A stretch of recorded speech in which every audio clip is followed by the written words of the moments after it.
So with that, I'm going to introduce our first speaker, and that is Ben Larson. Ben? Thanks very much, Bob, and thanks everyone for joining our webinar today.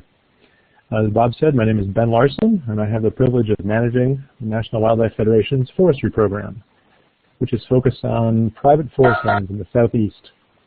One of the favorite parts of my job is actually working with the many folks in the Southeast who know a lot more than I do, and I'm pleased to have a couple of those folks as fellow presenters on today's webinar. So before we get into the guidelines, I wanted to introduce our presenters and then just say a couple words about NWF's work in longleaf, and particularly in pine straw, longleaf pine straw. Our first presenter today is going to be Mark Bailey. Mark is a wildlife biologist from Andalusia, Alabama, who's got a lot of practical experience in longleaf. Mark will describe the guidelines that NWF hired him and a technical group to develop. Mark actually described the guidelines at the Longleaf Alliance meeting in Mobile last fall. Some of you may have seen that. And we're also very fortunate to have Randy Browning with us today. Randy is a forest owner from southeast Mississippi who for many years has been working with a pine straw producer whose crew uses pitchforks to lift the pine straw rather than rake it.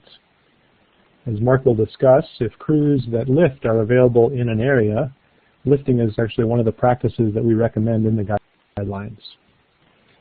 So after Mark discusses the guidelines, we'll show a video of the lifting that was actually done on Randy's property this fall. And then Randy will be available to talk more about his pine straw management during our question and answer session at the end. So NWF's work in longleaf. I want to just give a little context about our work on pine straw and guidelines, a little background on what we're doing in longleaf. Since 2007, NWF has been working with our Alabama affiliate to reach out to forest owners on longleaf restoration, so far restoring over 9,000 acres. My colleague Tiffany Woods in our Atlanta office has been leading this collaboration since 2012 and has been very involved in every aspect of the guideline development and promotion. So to augment this ongoing on-the-ground restoration work, I've been exploring ways that NWF can help improve the economics for landowners who want to restore and manage longleaf in optimal habitat conditions.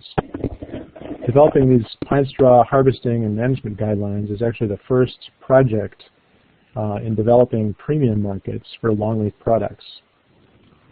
Obviously, pine straw income can help both offset restoration as well as management costs, particularly prescribed fire.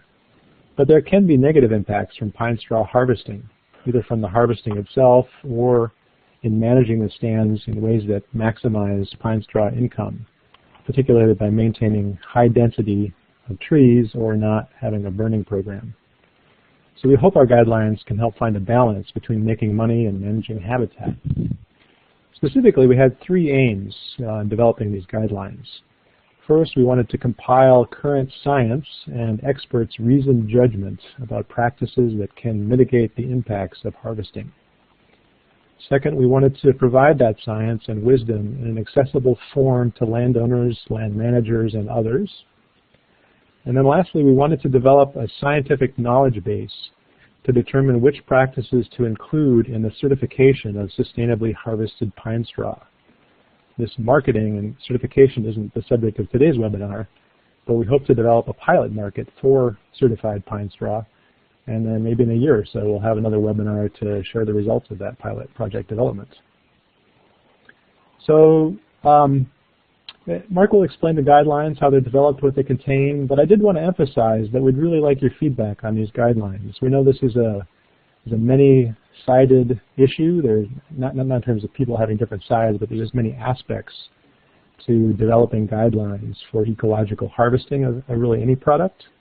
So particularly if you think there are things that we've overlooked or haven't emphasized enough, we really would love to hear from you, either in the discussion session at the end, or you feel free to email me. We can make available to people the current draft of the guidelines if people want to look at them in more depth, and then offer some feedback. We'd really appreciate that. We've had external reviewers already take a look at these, and we've gotten really good feedback from the external reviewers. Had a wonderful group that Mark will describe who were sort of our technical committee, provided lots of expertise in developing the guidelines, And we consider this kind of an iterative process. We want to expand our conversation around the guidelines to include other experience and expertise. So please, if you have any thoughts, be happy to take a look at those and incorporate them where appropriate. So thanks again for joining our webinar, and Mark can take it over from here and describe the guidelines themselves. Thanks, Ben. Can everybody hear me okay? This is Mark.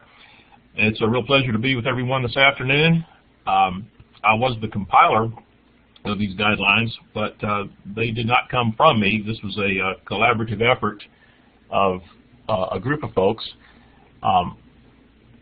Ben and Tiffany with Wildlife Federation had already, at the time I came on board, set up a really good network of experts, people who know a great deal about both the longleaf ecosystem and pine straw, pine needle harvesting. Becky Barlow at Auburn, Mark Haynes with the Longleaf Alliance, Reggie Paxton with Georgia Department of Natural Resources, John Mayers, who's a zoologist with the University of Georgia, and Foster Dickard, a forester in Mississippi. We developed these guidelines out of a realization that not all pine straw is harvested with the same techniques. Not all methods are equal. You see the example in the upper left. That is a harvested site. This, I believe, is actually from Randy Browning's property. Randy's going to be talking about his low-impact technique with a video following my portion. The lower right example is an intensively mechanically raked site. And I don't think I need to explain why one of these is better wildlife habitat than the other. There's a lot more diversity in the less intensively managed site. Before we get into the guidelines, I was going to give a brief run through on some of the wildlife of longleaf ecosystems. I'm a biologist, a zoologist by training. And this happens to be the organism that I did my master's thesis research on. This is the gopher frog, which lives in the burrows of the gopher tortoise. There are over 70 species of amphibians and reptiles that are found in longleaf, but about a third of those are found just about no place else, or at least that's the ancestral habitat that they would have naturally been found in. As you can imagine, amphibians are very sensitive to conditions at the ground level where they live, and maintaining ground cover and through fire and reduced canopy is something that some of these species really require. And notice as I show photographs how many of these animals are actually on pine straw. That wasn't deliberate, but works out that way. The gopher tortoise, of course, everybody's familiar with. It provides an important underground retreat for other species. I've seen Bachman sparrows and bobwhite quail actually go down into these burrows. If you flush up a Bachman sparrow, it'll often go down a hole instead of fly away. It's really remarkable to see. Of course, gopher tortoises are vegetarian. They're herbivores, and what's at the ground level is very important to them, and the different management regimes can favor or disfavor gopher tortoises. And here's a little hatchling, actually from my property. I have some land in the Conecuh National Forest that we're managing to restore longleaf on, and it's been real gratifying to see the little tortoises surviving this last season for the first year we've had reproduction. A number of bird species specialize in longleaf forests, or most frequently found in longleaf, and frequent burns promote the conditions on the ground and in the understory that are required by some of these ground nesting species, such as bobwhite quail, ground doves, Bachman sparrows that I just mentioned, and common nighthawks, such as the bird shown here in longleaf pine in Coosa County, Alabama.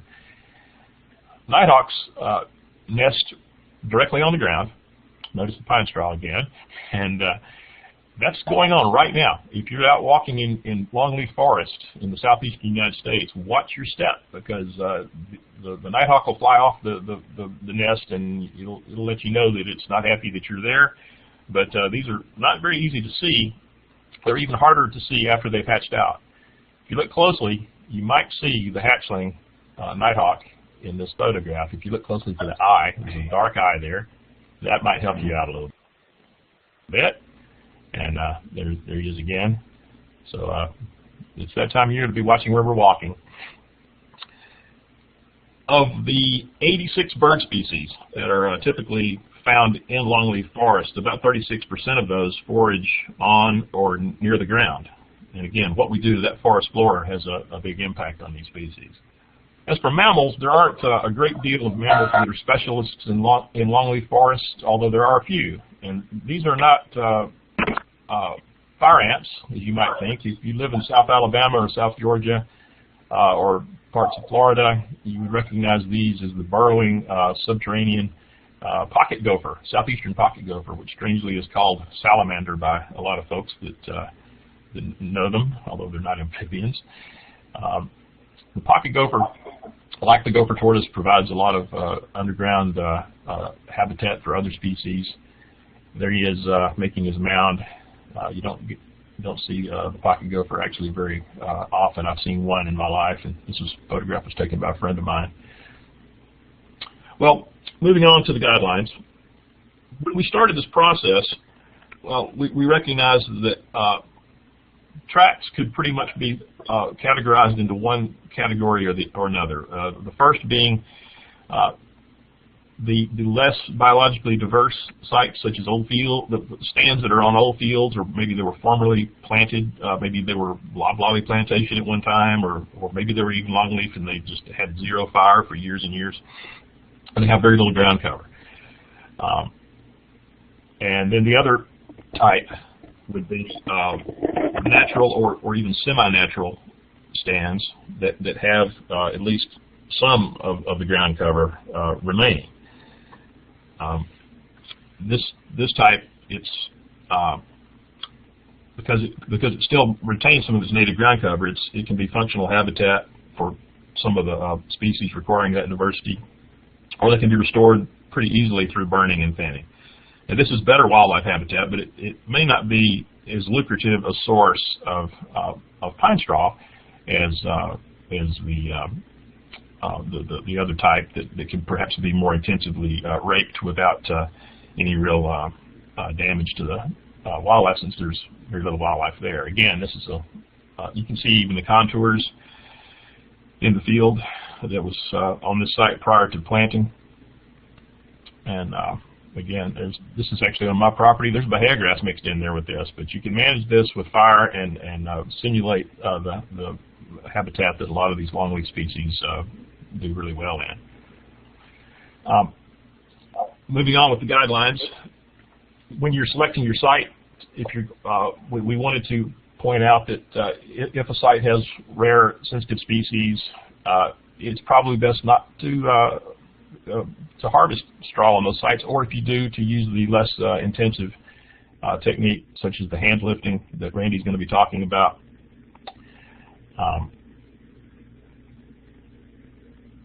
And we recommend planting longleaf on existing cropland or pine plantation lands. If you have a natural stand, you'll keep it natural. Don't be converting natural stands to have a site to produce pine straw. You can get pine straw off your natural stands. And of course, if you've got longleaf and if you don't want to burn, you don't really need to have longleaf. You've got to have fire. It's essential for longleaf management, and a regular prescribed burn interval of ideally 2 or 3 years. 2 is probably the best. That's going to maintain the ground cover conditions that are needed. Where you've got ground cover that's sensitive, if you lift the straw with pitchforks, you can minimize damage. And again, you'll see examples of this in a few minutes. Thinning will be required at some point in the stand's life to maintain sufficient opening, or the ground cover will die out. This is an example of the pitchfork and the hand baling technique. And once a stand ages past its peak productivity, we recommend keep fire on it. Don't give up on it. It's a site that can still be managed with maybe less intensive harvest techniques.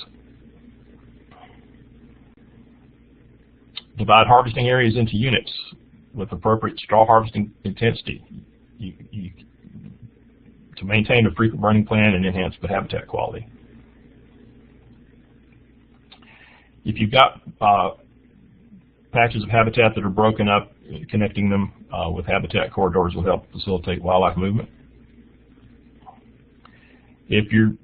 Whether you're intensively managing or not, sometimes it's the intensive management that has a lot of clearing between rows. If you do that, leaving a few scattered brush piles will provide some habitat for some ground-dwelling species. You might not want to put those too close to trees, because when you do introduce fire, that can become a real hot spot and do some tree damage.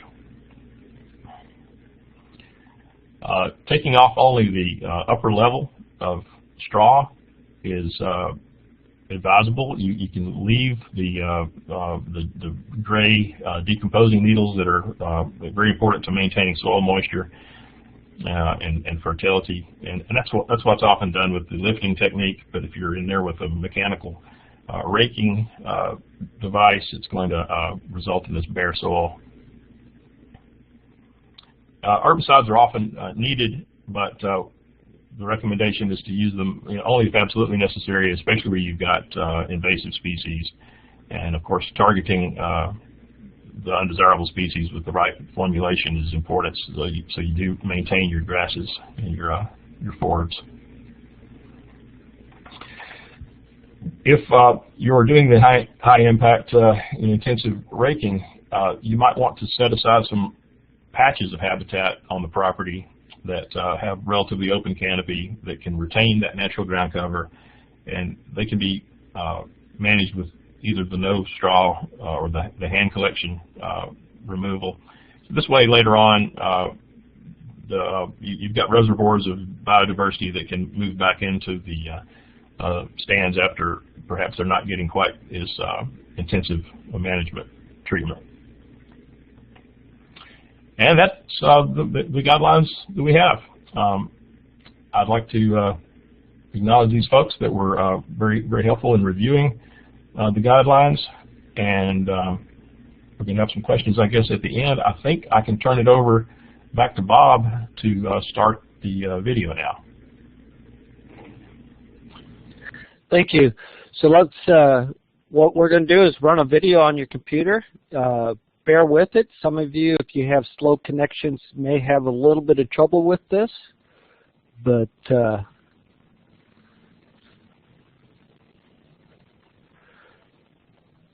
if you joined late, it's probably would have taken a little bit yet to download. So.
Okay, that was the video. I know several of you have indicated you had trouble with being able to see the video and things. It will be available later for you to view. Part of it has to do with your connection speed, and part of it has to do with it's a large file that's probably still trying to stream out to some of the devices. So apologize for that. Ben, do you got more that you'd like to go on? Thanks, Bob. We actually wanted to open it up for questions and feedback and discussion. We have, as you mentioned, we have Randy is on the webinar. Randy can talk about his managements. I'd love to talk about the guidelines and what went into them, and any things that people think we should strengthen or add or consider or revise. Love to have that kind of conversation as well. Especially if we have any landowners. I know we have some landowners identify themselves. Love to hear from them. Thinking about what this might mean for them and how, if this seems practical. This seems like we kind of got the compromise about right between income and wildlife management.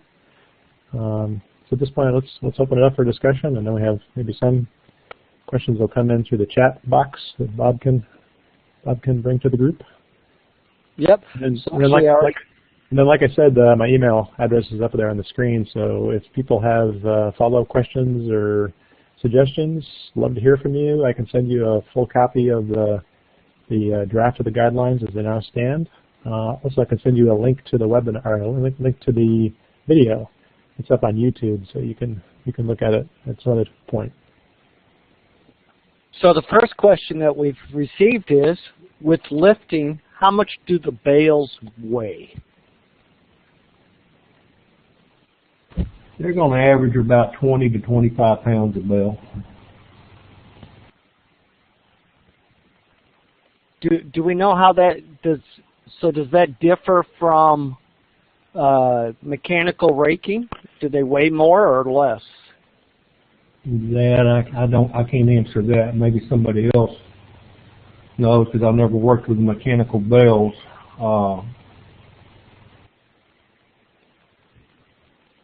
But that's going to vary considerably depending on what kind of baler they use. But the hand balers that they use in South Mississippi, they're going to average around 20, 25 pounds to the bale. Okay. So the question here is, are there ways to modify mechanical gathering so that it does not take as much of the material?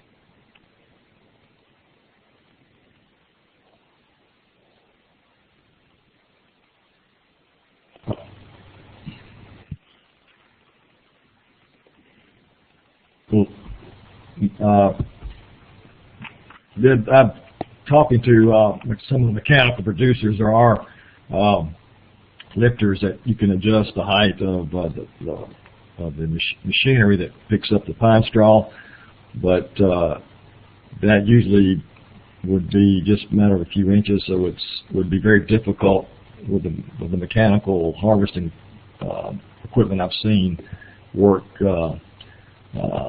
with the level of intensity that's required, of light intensity required to maintain herbaceous ground cover. Okay. One person wasn't able to see the video, wanted to know what was the major point trying to be communicated within the video. This is Randy Browning. The major point in the video is the fact that you're able to get an annual or biannual income by hand lifting the pine straw and still able to maintain the natural integrity of the ecosystem over time without damaging both the understory vegetation and depleting the nutrients that are going back into the soil. And I've raked that piece of property, or had it hand lifted, for the past 12 years. And in the areas where my basal area is low enough that I've maintained a lot of understory vegetation, I've had absolutely no trouble running a prescribed fire on the years that I need to do so. The only areas that I have any trouble getting a good fire through is a couple of small areas that I need to reduce that basal area from the lack of sun hitting the forest floor is the reason I'm losing my vegetation. Is I don't think it's having anything to do with the hand lifting. Okay. So what about difference in raker productivity? So, you know, the hand lifting versus traditional raking or mechanical raking, do you see a difference in that productivity? I can only speak on the experience that I've seen or had. This crew is a well-experienced crew. Each one of these individuals will bale somewhere, rake and bale in the neighborhood of 100 bales per person per day, give or take. That's going to be, a lot of that is contingent on that individual himself. This pine straw producer that works on my property has tried the mechanical raking, and a lot of lack of experience on that piece of machinery. He ended up losing money and productivity on that particular situation because he just, I think a lot of it was lack of experience on the people running the machines. So I cannot say, you know, I would think, you know, you would get a lot more productivity by using mechanical rakers across the day or even a week.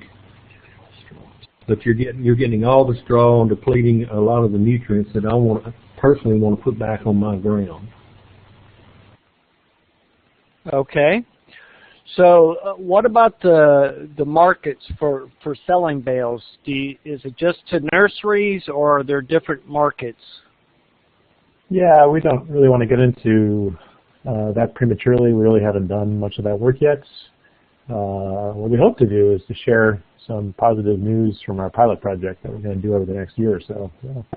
We look forward to getting back to folks about that. Okay. In reference to the YouTube address for the video, we've actually posted that on forestrywebinars.net under for this webinar. You'll be able to find the link directly there. So next question is, what is the typical revenue per acre? That's going to vary from year to year, but just to give an idea, when I first bought that piece of property and started working with it, had a lot of understory brush, and needed prescribed fire, and needed some spot herbiciding. The first year, I had to cut a right-of-way on the back of the property and actually sold $300 worth of timber to cut the right-of-way. And they raked the straw that first year, and I made $350. Over the past 7 or 8 years, I have averaged about $135 an acre on an annual basis. But the last 2 years, I have averaged $164 an acre. Last year, it averaged $218 a bale. 218 bales an acre. So somewhere in that neighborhood of $135 to $150 an acre is going to be pretty doable on tracts of longleaf. Now, keep in mind, mine is a natural stand of longleaf, and I have a fairly heavy basal area in a lot of the areas on my property. It averages from about 140 basal area to 180. Okay. So I think people could. The next question was basically what's the net to a landowner on a per bale basis? Right, depending on the market, but I'm getting 75 cents a bale. I know some landowners that are actually getting $1 a bale. Okay.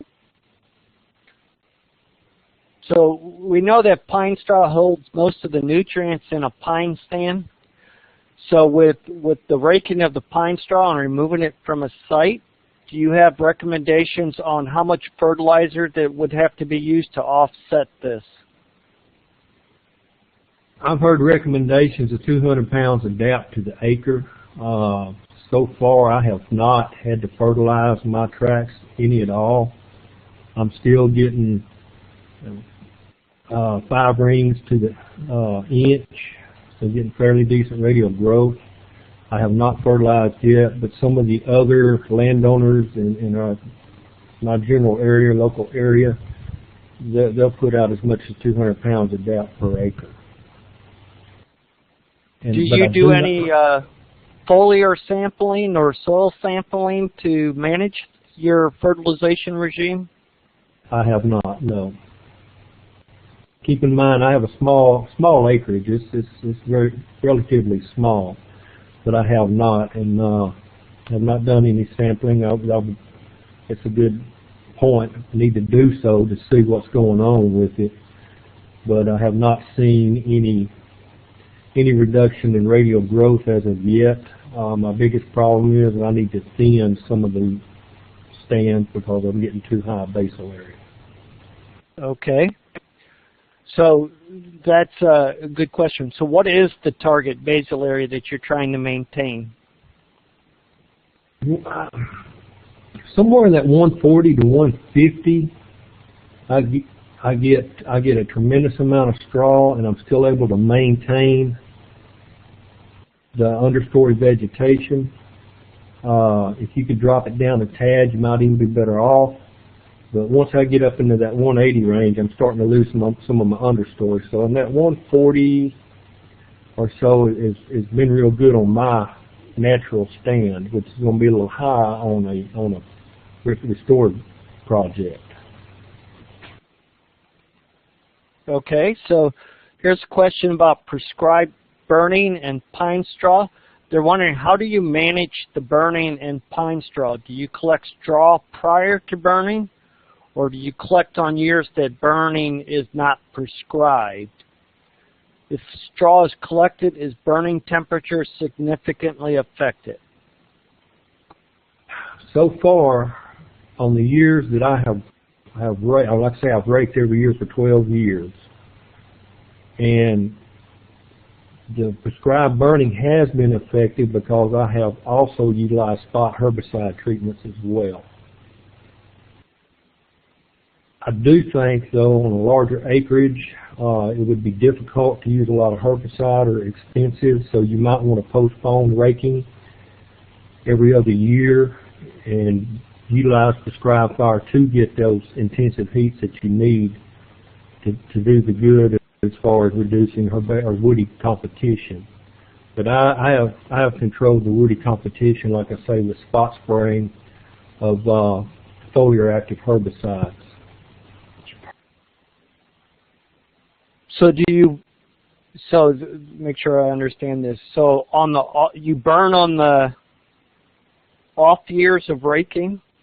Well, see, when on my particular piece of property, I'll rake and then burn. Same year, but I would recommend on these larger properties probably skip a year and burn that year. Conduct your prescribed fire on the year that you don't rake. If you want, so you leave enough ground cover behind from lifting your straw in order to be able to still burn, which would still be enough to carry the fire through the stand, but maybe not at the intensity necessary to control the hardwoods. That is correct. Okay.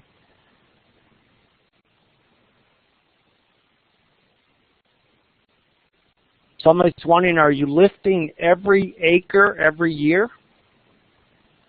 No. I'm lifting my rakeable acres. I have for the past 12 years, but I have areas that I do not rake. I have not taken out all of my hardwoods. I have not taken out all of my understory shrubs. So there are areas that I do not rake. But there's about 10 acres that I rake every year. Okay. So here's a question is there any concern about oversupply of pine straw in the marketplace?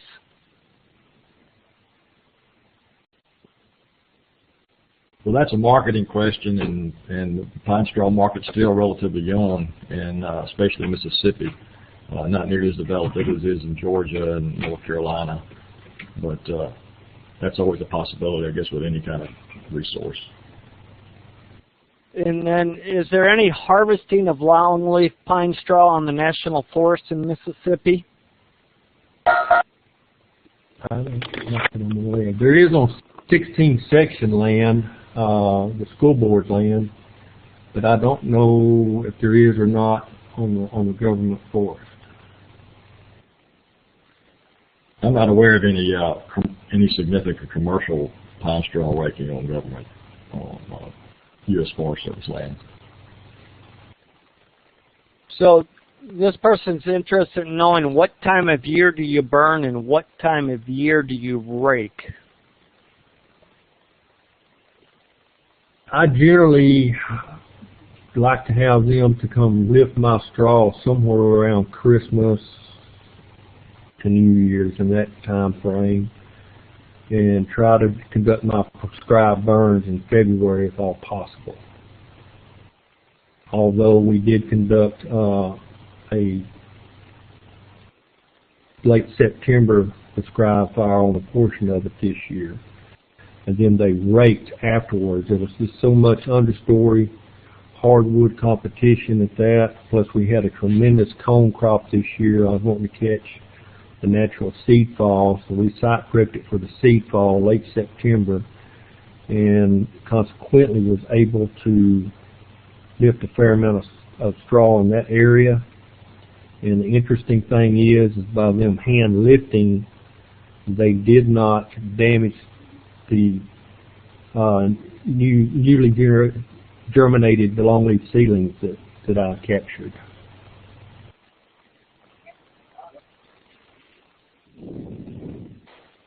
Okay, so here's a question related to spreading exotic plants. Is there any problem with lifting and raking of straw related to the spread of invasive plant species? I can't really say that I can't really comment that on anything other than on my property. When I have invasive species, I have found 3 little patches of Kogon grass on my property, but I found it before it started blooming. They're young populations, and I have since herbicided those. So on my particular piece of property, no.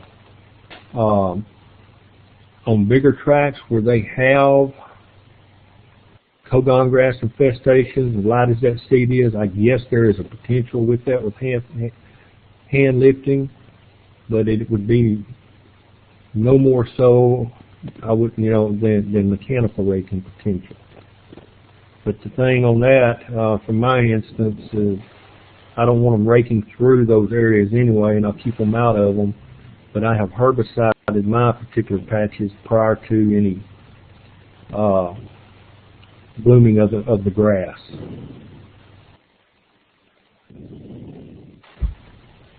Okay.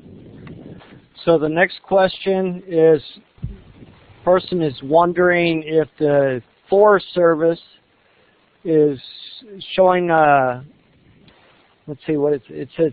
They're curious to know how much the National Forest would want per bale or per acre for someone to lift straw on the best suited acres of public land for straw, to see if that route would be viable. I guess that question really is relevant to a Forest Service employee that would have to deal with that. But if you have any insights into that question, that would be, I'm sure they would appreciate it. I have absolutely no insight into that. Okay. I was just going to say I've talked to some U.S. Forest Service resource managers, and the main concern, of course, is what most people's perception of pine straw raking is mechanical raking and fairly intensive management, and the impact to the native ground cover. So once those perceptions were addressed, I would think they'd be more open to the idea of using hand raking to as far as what multi-use the resources. And it can also be used with fire breaks along high public use areas.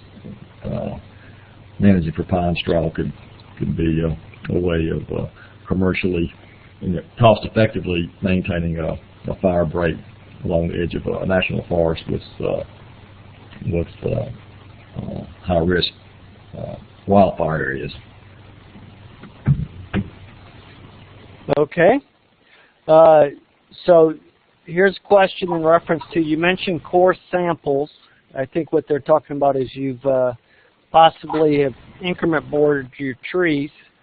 You know, at a basal area of 140 to 180 square feet, do you see a significant difference in average annual increments since you started collecting straw versus uncollected straw?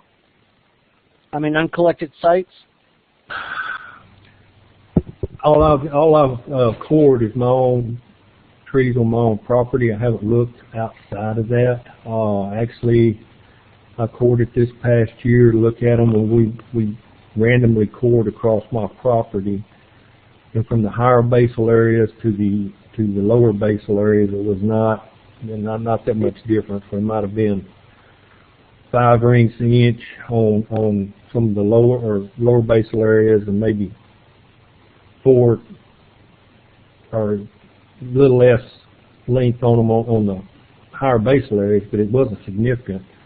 My biggest problem there, like I say, is it's a natural stand, and I need to get in and thin, reduce the basal area on those. I think it's going to be more beneficial. I'm not seeing that much negative impact because we're lifting just off the top. We're not taking all of the duff off the ground by any stretch of the means. There's a tremendous amount of pine straw still left on my property when they get through lifting.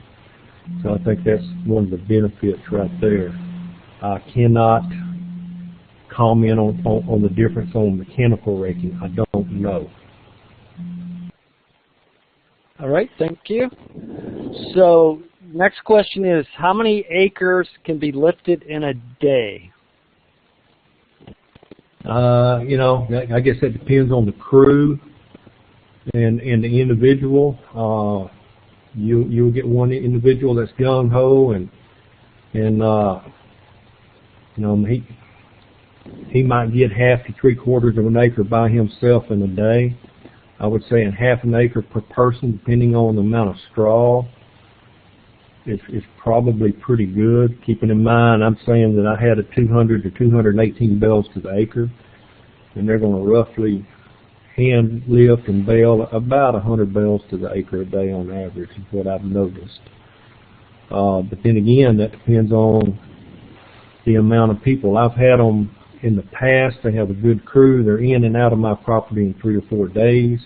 This past year, they relied on people. They were scattered around on several different tracks. I only had 3 or 4 individuals raking my property, so it took them about a week and a half. So depending on the size of the crew, depending on the amount of understory, access to the property, that's all going to vary. All right. So how does slash pine straw compare to longleaf pine straw? Is it better quality than loblolly, but not as good of a quality as longleaf?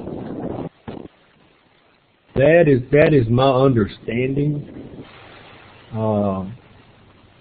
Talking to people at the Longleaf Alliance, some of the presentations I've seen on that, loblolly does not last as long as slash does, and it doesn't last as long as longleaf does, so it's kind of intermediate. In some of these stands, there is some slash in some of these longleaf stands, and I think they get it both. Okay. Now this question is in reference to the guidelines. The question is, will the guidelines be made available in Spanish? This is Ben from NWF. It's a great question. Never had considered it, and we'll look into it. try to figure out what kind of need there is and desire for them to be in Spanish, and if we can make that happen. So thanks a lot for that question. So at this time, do we have any other questions for our presenters today?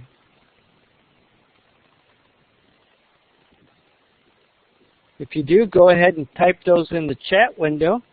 In reference to the guidelines, Ben, do you want to go over again where they'll be able to view those guidelines and get you back some feedback on those? Yeah, I can either circulate the guidelines to people as an attachment or send a link to them. So people should just email me at the email address on the screen. And if you have a preference, let me know, and I'll get them to you one way or the other. So real quick, I believe that guide URL for accessing the guidelines is online.nwf.org/pinestrawbmg. Well, somebody's already posted it. All right. Thank you. So, folks, that's a live link in the chat window, so you can actually click on that to get to the guidelines. And then, like Ben said, you can reach him at Larson B. Oh, somebody, there we go. I'm typing it into, I'm not a fast typer, but I'm typing it in here to the chat window for people to be able to copy. And that's his email address, so you can actually copy that and save it for later and stuff. And his information is on the portal page, so you'll be able to reach it there also. So with that, anybody, we did have one more question that came in. And the question was in reference to what does the mechanical equipment associated with baling pine straw cost? You're talking about, if they're talking about hand lifting, those balers, I think they're going to run, and they use, in the slide presentation there was a wood baler, but the individuals that bale my straw have metal balers that are on metal wheels, and they're about $800 to $850 a piece. Okay.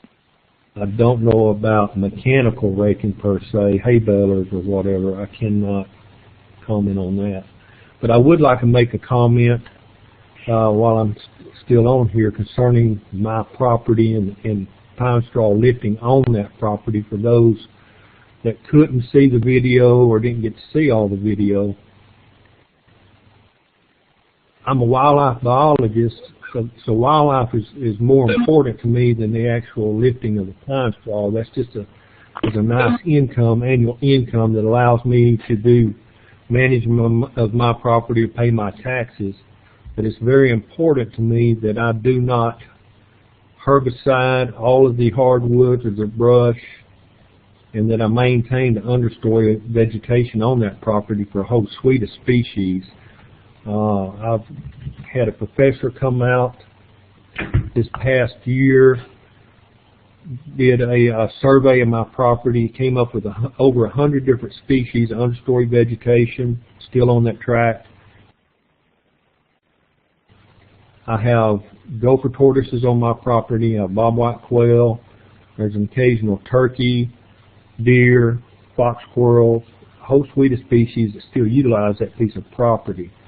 So it's very important to me not to take out all of the understory or even mid-story, overstory vegetation. I have areas that I have southern red oak or blue jack oak or sand post oak that I'll leave for the wildlife and just forego my pine straw production in those areas.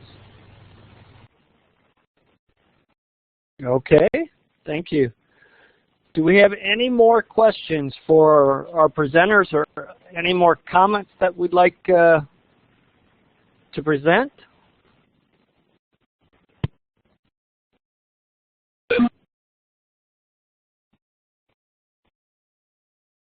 If not, I wanted to say thanks very much, Bob, for facilitating the webinar, and thanks very much again to Randy and Mark and Foster for their great work on this, as well as my colleague Tiffany.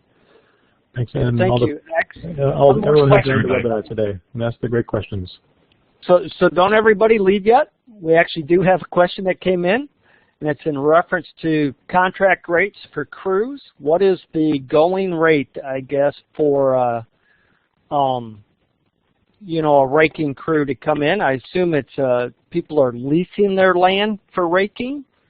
Is it a per acre rate, per bale rate? How is that all done? Both ways. Some of your larger land or tracts, they will go on a per acre basis. Myself, I have a smaller land holding. A neighbor next to me as well has more property than I do, but he goes on a per bale basis as well. So it depends. One particular landowner across the road has a sizable piece of property, about 600 acres, that he's going both ways. He's had contracts on a per acre basis, and he's had the per bale agreements as well. So it varies. He was actually going to see, he's done several years on a per acre basis, and he was going to see how he compared on a per bale basis. I guess the jury's still out because they're actually raking pine straw on his property as we speak. Ideally, they're hoping if you could share what those rates might be. I would suspect, though, it's very subjective to the region that you're in and your local markets. But if you'd like to share what your rates might be, they would like that. Okay, all that I can comment on is I get 75 cents a bale. I do not know. I don't know what they're giving a bale. I mean, on a per acre basis. I really don't. That's between the landowner and the pine straw harvester. I do know that some of these rates are based on how clean those stands are. They have had contracts where they will actually go in and do understory hardwood spot treating at an agreed upon per acre basis for a period of a year or two, and I guess once they get it cleaned up, that rate will go up somewhat. But I do not know what those per acre bases are. I can just comment on the 75 cents a bale that I make. So that brings up a good question. You know, since this is you're getting 75 cents per bale, how do you account for the bales actually leaving the property? I mean, how do you know they're not taking 100? You know, they tell you it's 100 bales, let's say, per acre, but they're actually taking off 110 bales per acre. On some of the landowners, the bigger landowners, will actually count the number of trailers. They may even put out a camera on their tracks on the entrances coming and going, and they'll count the number of trailers that go out, and there's 130 some odd, 139 I think it is, bales per trailer that they're using. I mean I'm not 100, but 12. It's just 1,139, or something like that, 1,139. They'll keep up track with that. Personally, I've actually gone out and counted them the first few years, and I'll count the bales from time to time over the past few years. Fortunately, I've got a crew that I trust, that I've used. I've got a vendor that I trust, and they've treated me right. I've never had a discrepancy whatsoever with this particular crew. That I can attest for other crews. But I do know that landowners often will put up cameras at their entrances and count the trailers coming and going. So if somebody wanted to get into raking straw, where would be the place to start? I mean, how would they get into it? They own the property, they're interested in it. Where do you go to get all this started? Personally, we just had a local vendor that was doing it, and we contacted him about coming out and raking my property as well. I guess that's going to depend on your region. We have one particular vendor that they actually do both mechanical and hand lifting, and they do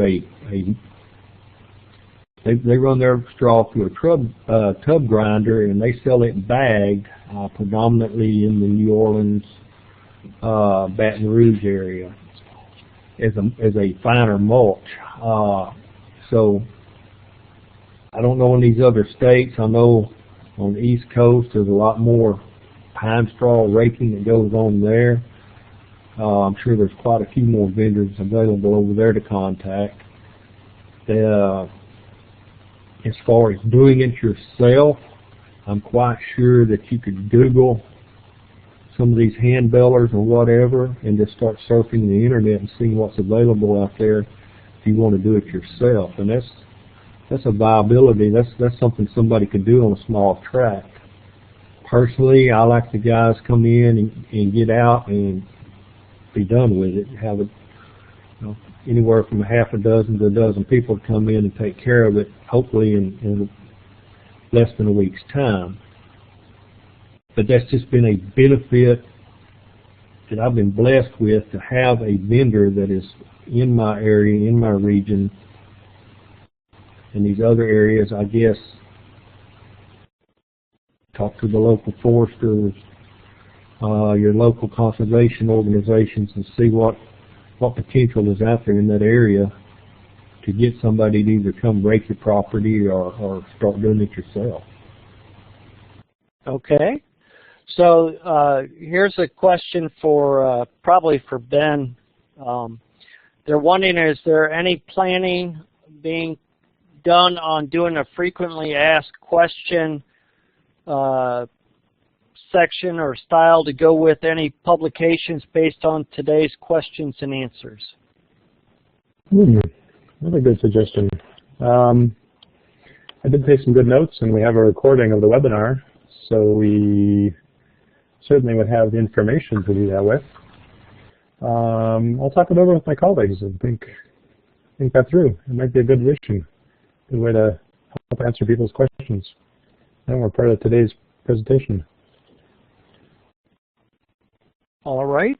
I think we've made it through all the questions for everybody. I'd like to thank our speakers today for taking the time for doing this and putting together this great information and stuff. And as indicated earlier, it is up on forestrywebinars.net. You can get to the Best Management Practices publication through a link there, as well as the video that was shown. And also a handout of today's slides is also available on forestrywebinars.net under today's webinar title. And with that, let's give them a round of applause, which is maybe hard to hear, but there is actually an icon for that, of all things. And you can click on that up in the upper left if you want. So with that, thank you all very much.